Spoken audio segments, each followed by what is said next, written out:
So the same thing with the exhaust camshaft sprocket. The dowel hole is on the middle.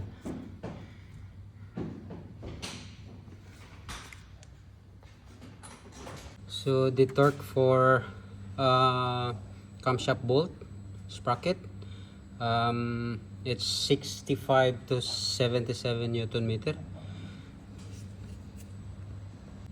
The timing mark for the chain and the camshaft sprocket, all the yellow dot goes to yellow dot, and the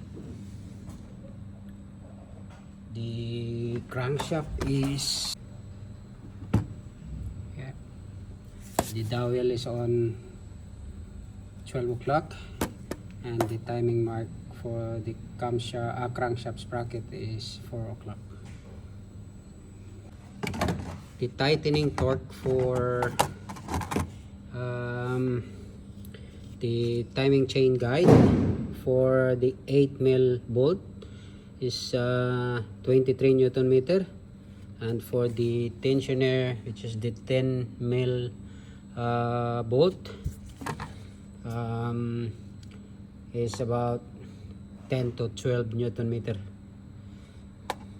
So that's it for this video, guys. Hope you'll learn this video, and if you do, please give me a thumbs up, subscribe my channel, and see you next time.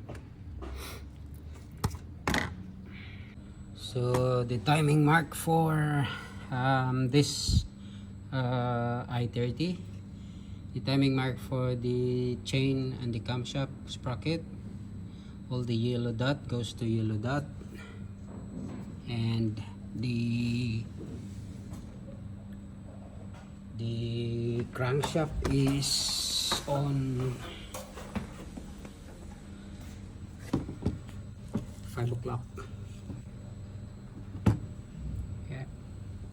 The dowel is on 12 o'clock, and the timing mark for the crankshaft sprocket is 4 o'clock.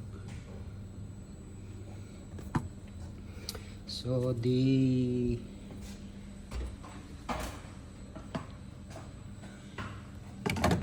tightening torque for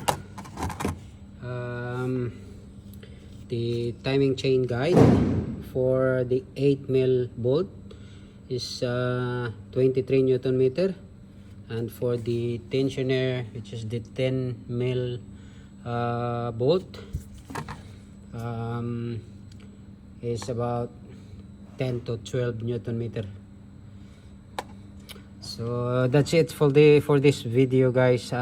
Hope you'll learn this video, and if you do, please give me a thumbs up, subscribe my channel, and see you next time.